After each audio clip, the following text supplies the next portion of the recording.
Ngayon guys, magigisa ako ng, upo. Tapos lalagyan ko lang siya ng puting sardinas at ang ating bawang sibuyas. Ito ang ulam namin ngayon tanghali. Meron pa ako guys dyan na paksiw, yung tira namin kagabi. Yun na lang ang ko dyan. Dapat prito, hindi na ako magprito. So start na tayo maggisa ng bawang sibuyas, kamatis. Kaya muna natin ito guys na maluto yung ating bawang sibuyas, kamatis. Ito lagay na natin yung sardinas. Isang sardinas lang to guys ang sinahog ko sa aking upo. Yan, durugin natin. Tapos lagyan ko na siya ng konting patis. Konti lang guys. Tapos, yung paminta. Lagyan natin ng paminta.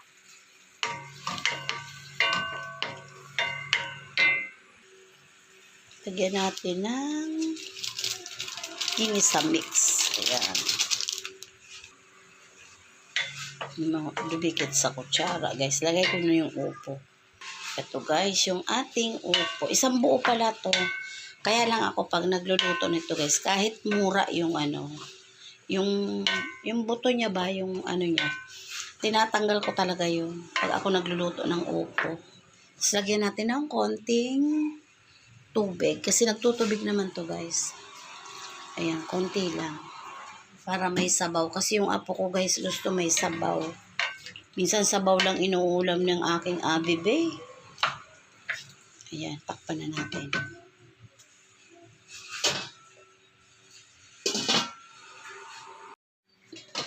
Ay, luto na yung ating ginisang upo. Okay na to guys. Tikman muna natin. Tikman ko muna kung okay na yung alat. Okay na.